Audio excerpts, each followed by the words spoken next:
घर का बड़ा बेटा। मैं चलता फिरता था और बिल्कुल जब बेड पे आ गया तो मेरे ऊपर और भी काफी सारी जिम्मेदारियां और सोचें थी जो हावी हो गई। उसके बाद फिर माइंड में एक चीज आई कि यार आखिर कितनी तो सफर करता रहूंगा, ठीक है। आखिरकार मुझे एक दिन उठना है और मुझे कुछ ना कुछ करना है। मुझे चलो अपने लिए ना सही लेकिन अपने माँ बाप के लिए तो कुछ ना कुछ करना है। तो देखिए, लाइफ आपको एक ही बार मिलनी है, ये बार बार नहीं मिलती। जिंदगी बहुत खूबसूरत है, इसको खुल कर जिए। मर मर के जीने का फायदा को नहीं, मरना तो एक दिन हर किसी ने, हर किसी का वक्त जो है ना मुकर्रर है, उस वक्त में हर किसी ने मर जाना। कोई भी दुनिया में जो है ना वो नहीं रहेगा। कोई इंसान ऐसा नहीं है, ठीक है, जो कि जिंदा रहेगा ताकि क़यामत। रब की जात तो एक अलग चीज है, लेकिन इंसान ऐसा ना सोचे। बस ये कहना चाहता हूँ कि आप लोग अपनी जिंदगी को खूबसूरत बना सकते हैं, ठीक है। कोई दूसरा तीसरा इधर उधर से लोग नहीं आएंगे। लोग सहारे ढूंढते हैं, बड़ा मेहरबानी सहारे ना ढूंढें, क्योंकि सहारे जब छीनते हैं ना तो इंसान टूट जाता है। तो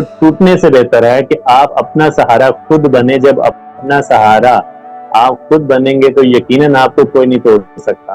बड़ा एक अलमिया है हमारे पाकिस्तान में, स्पेशली क्योंकि हम पाकिस्तान में रहते हैं तो हमें यहाँ की ज्यादा मालूमात है। बाहर किसी कंट्री में ऐसा होता है या नहीं होता हमें नहीं पता इस चीज। तो यहाँ पर बहुत बड़े बड़े जो है ना वो मगरमच्छ बैठे हुए हैं, जो कि आपको बढ़ता फूलता हुआ कभी नहीं देख सकते। आपकी लक पुलिंग होती है और आपको हर तरह से गिराने की कोशिश की जाती है और आपकी जो टीम है उसको तोड़ा जाता है, ठीक है। और टीम टूटती है तो यकीनन एक कोई भी ऑर्गेनाइजेशन जो होती है वो प्रॉपर नहीं चल सकती। बिस्मिल्लाहिर्रहमानिर्रहीम। अस्सलाम वालेकुम। स्पून ऑर्गेनाइजेशन के प्लेटफॉर्म से मैं हूँ आपकी होस्ट शानदार। अल्लाह ताला ने इस दुनिया में बहुत से ऐसे लोग पैदा किए हैं जो बज़ाहिर तो किसी कमी का शिकार है, लेकिन अल्लाह ताला ने उन्हें ज्यादा सलाहियतों से नवाजा है जिससे वो अपना लोहा मनवाते हैं और उसी हिम्मत और ताकत की बदौलत वो साबित करते हैं कि वो भी कुछ कर सकते हैं। आज हमारे साथ मौजूद हैं society for persons with disability के सीईओ सर आफ्ताब जहीर खान। अस्सलाम वालेकुम सर। जी वालेकुम सलाम। बहुत बहुत शुक्रिया मोहतरमा आपका, आपने इतना अच्छा जो है ना इंट्रोडक्शन करवाया। और मेरा पूरा नाम वैसे है आफ्ताब नज़ीर खान। आफ्ताब नज़ीर खान। तो अल्हम्दुलिल्लाह ठीक ठाक। आप कैसी हैं? ठीक है, खैरियत से हैं? अल्हम्दुलिल्लाह। जी सर, मैं चाहती हूँ कि आप हमारे नाज़रीन को अपने इब्तदाई जिंदगी और बचपन के बारे में कुछ बताएं। देखिए, इब्तदाई जिंदगी तो बहुत अच्छी गुजरी है और ये नहीं कह रहा कि ये वाली जिंदगी अच्छी नहीं है। अल्हम्दुलिल्लाह अल्हम्दुलिल्लाह की ये भी बहुत अच्छी है। लेकिन इब्तदाई जिंदगी आपको पता है नॉर्मल जो गुजरती है, बचपन होता है और बहुत सारा खेल कूद होता है। घर की कुछ जिम्मेदारियों के बारे में इंसान सोच रहा होता है, जैसे जैसे कदो कामत में बढ़ रहा होता है अकली तौर पर, और बस यही सारी चीजें होती हैं। जी सर, आप हमारे नाज़रीन को अपने तालीम के बारे में बताएं कि आप तालीमी मैदान में कहाँ तक पहुंचे हैं और एजुकेशनल इंस्टीट्यूट कौन से थे आपके? I did BCom from Punjab university. जी माशाल्लाह। और इसके अलावा सर क्या बताएंगे आप अपने बारे में? देखिए, इसके अलावा मैंने कुछ वैसे शॉर्ट कोर्सेज वगैरह भी किए थे जब मेरा रोड एक्सीडेंट हुआ था। जी। और मैंने मतलब ग्राफिक डिजाइनिंग हो गई, वेब डिजाइनिंग हो गई, मोबाइल हार्डवेयर सॉफ्टवेयर हो गया। फिर उसके अलावा कुछ एक दो और कोर्सेज भी थे वो भी किए थे, लेकिन ये भी काफी साल पहले की बात है। ऑलमोस्ट कोई इस बात को भी हो गए हैं एक ख्याल से कुछ 14-15 साल हो गए इस बात को कोर्सेज किए हुए। एक्सीडेंट के बाद आप इस फेज से कैसे बाहर आए? इससे देखिए, कोई ऐसी चीज नहीं मैं समझता कि वो जो आपको इस स्टेज की पावर थी। और मैं सोचता था इस बारे में कि मैं कैसे इस चीज से जो है ना वो निकल पाऊंगा। मेरे घर वाले मेरे सामने रोते थे और मुझे अच्छा नहीं लगता था इस चीज का। तो सबसे बड़ी वजह तो ये बनी थी क्योंकि मैं घर का बड़ा बेटा, मैं चलता फिरता था और बिल्कुल जब बेड पे आ गया तो मेरे ऊपर और भी काफी सारी जिम्मेदारियां और सोचें थी जो हावी हो गई। उसके बाद फिर माइंड में एक चीज आई कि यार आखिर कितनी तो सफर करता रहूंगा, ठीक है। आखिरकार मुझे एक दिन उठना है और मुझे कुछ ना कुछ करना है। मुझे चलो अपने लिए ना सही लेकिन अपने माँ बाप के लिए तो कुछ ना कुछ करना है ना। वो जो मेरे लिए मर रहे हैं, जो इस वक्त इतना रो रहे हैं, जो मेरे लिए सब कुछ करने के लिए तैयार हैं, और सिर्फ इसलिए कि उनका बेटा बच जाए किसी भी तरीके से, क्योंकि डॉक्टर्स ने मुझे तो जवाब दे दिया था बिल्कुल जी इसको कर ले जाएं, ये नहीं बच सकता। तो उस सूरत में फिर उन माँ बाप का सहारा बनना बहुत ज्यादा जरूरी था, क्योंकि जिन्होंने मेरे ऊपर हर चीज ने छावर की। तो ये वजह थी सबसे बड़ी कि मैंने जो है वो अपने आप को संभाला और खुद को आगे लेकर चला। फिर मैं पीछे मुड़कर मैंने कभी नहीं देखा। वो वाला आफताब जो रोता था और कहता था कि बस मेरी जिंदगी खत्म हो चुकी है, आगे कुछ भी नहीं है, या मुझे इससे बेहतर कि मुझे मौत आ जाए, आज वही आफताब है जो हंसता मुस्कुराता है, अपनी नॉर्मल लाइफ गुजारता है, बिल्कुल इजी, कोई किसी किस्म की परेशानी नहीं होती है। आपको ये भी महसूस नहीं होता कि मैं व्हील चेयर पर हूँ या कुछ ऐसा। आप जुनून आर्ट सोसाइटी के CEO कैसे बने?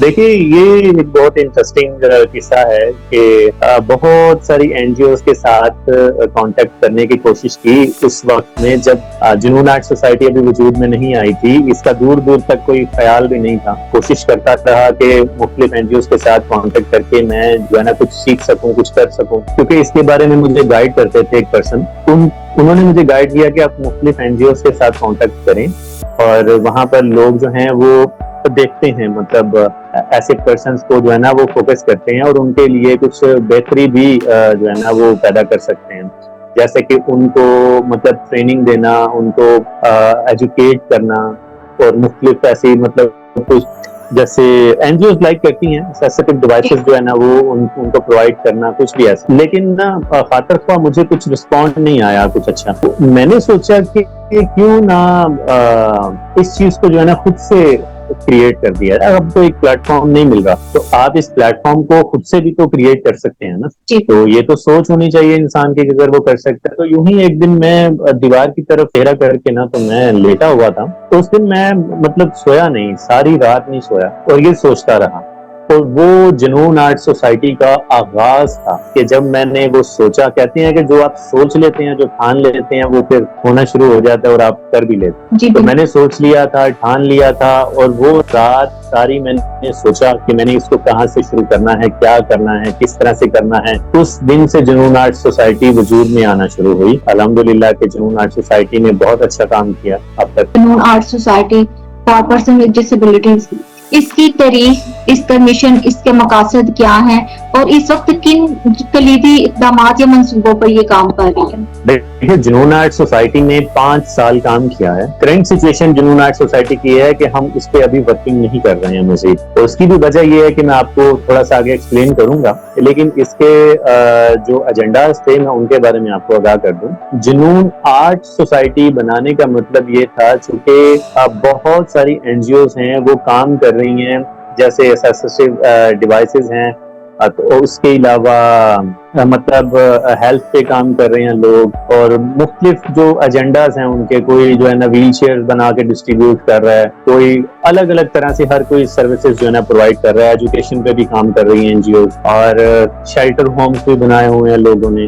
और लेकिन मेरा पॉइंट ऑफ व्यू ये था कि आर्ट जो है, अब बहुत सारे मेरे साथ जो जुड़े थे लोग वो आर्ट से रिलेटेड थे, जो मेरे दोस्त अहबाब भी थे, और बहुत सारे ऐसे मेंबर्स हमारे साथ जुड़े जो कि बहुत अच्छी पेंटिंग करते थे, जो बहुत अच्छे सिंगर्स थे, जो बहुत अच्छे म्यूजिशियंस थे, जो बहुत ही अच्छे पोइट्री करते थे, जो कि ड्रामास लिख सकते थे, उसके अलावा सॉन्ग्स लिखते थे, पोइट्री करते थे। जैसे आर्ट की मुख्तलिफ कैटेगरीज से जुड़े लोग मेरे साथ थे। Because I am also a singer person. ये चाहता था कि चूंकि मुझे खुद को जो है ना वो आगे प्रेजेंट करने के लिए एक प्लेटफॉर्म जो है वो मुयसर नहीं था, इसलिए फिर ऐसे सारे लोग जो हैं वो सारे मिलाए अपने साथ, और ये इस सोसाइटी को हमने एक वजूद दिया। आर्ट से रिलेटेड लोगों को बहुत ज्यादा जो है ना वो इंकरेज किया और गाइड किया हर हवाले से जिस तरह कर सकते थे। फिर उसके अलावा हमने जॉब अपॉर्चुनिटीज के हवाले से बहुत सारे सेमिनार्स करवाए,